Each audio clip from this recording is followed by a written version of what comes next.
arabayı girmek çıkmak. Hayvanın bu iki araba her bir malı var. Nakaş yemeği, yani araba sürekli zıftanı, cemede, buzlanayı, yüksek diye.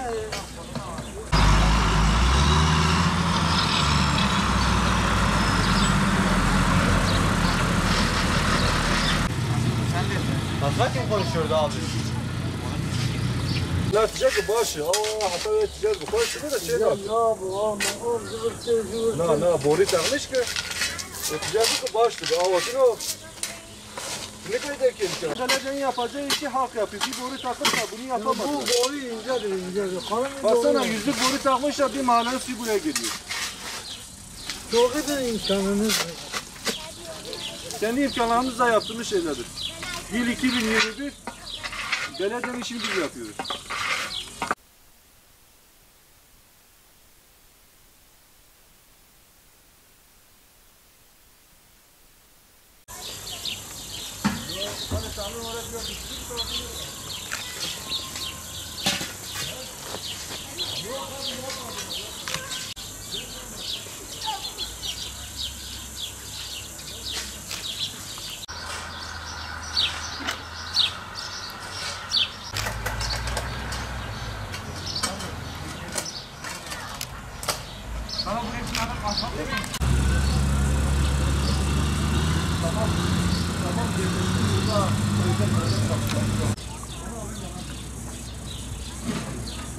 Bir durdursana hadi.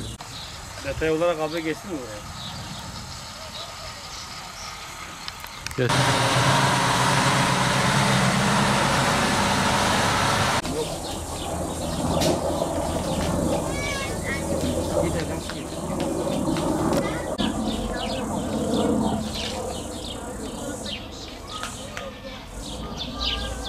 Her sene burada yol çalışması yapılmıyor. Öyle bir lüksümüz yok.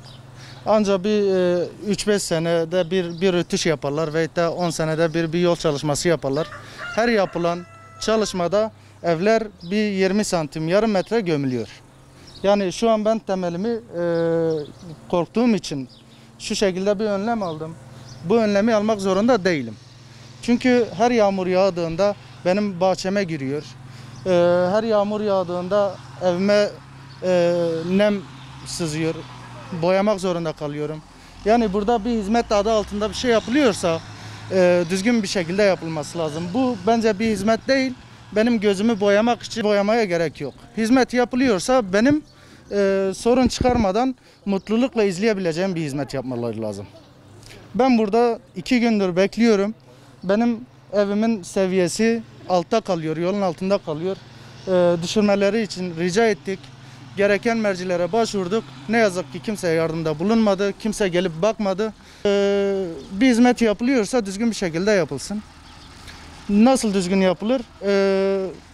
Yol çalışması mı yapılıyor?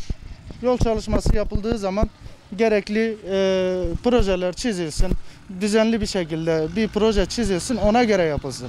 Yani asfaltın üstüne asfalt veya da asfaltın üstüne takviye, takviyenin üstüne asfalt istemiyoruz. Yapılmışsa bir asfalt, eğer ki bir çalışma yapılıyor ise o asfalt sökülsün, altındaki zemin ortaya çıksın, o şekilde asfalt dökülsün. Bu sabah kendimiz vurduk bunu. Niye vurduk? Yağmur yağdığında artık temel altta kaldığı için tulalara su sızıyor. Tulalara su sızdığından dolayı içeride nem, rutubet oluyor. Boyanın dökülmesinden, sıvanın dökülmesinden ziyade nem sağlığa zararlıdır. Bu evde oturuyorum. 1 senedir ben buradayım. Altyapı sorunundan çok şikayetçiyim. Bütün yağmur suları buradan benim eve geliyor. Şurasının eğimi buraya doğru. 2 tarafın da eğimi benim eve doğru. Yukarı taraftan su komple benim evin içine giriyor.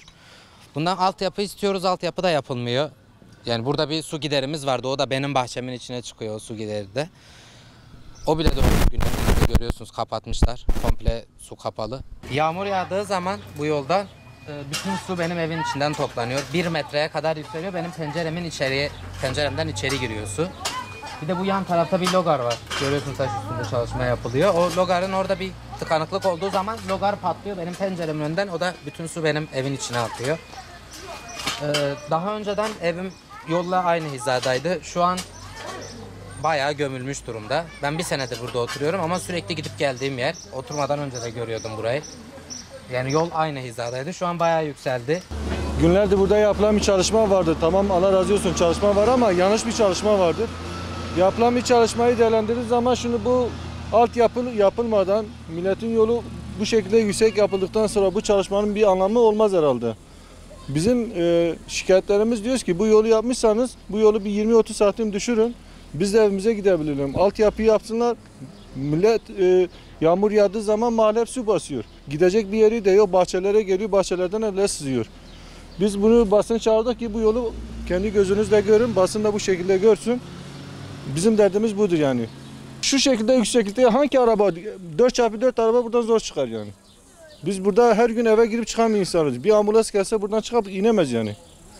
Bunu hal ettikten sonra bu asfalt yapılması lazım.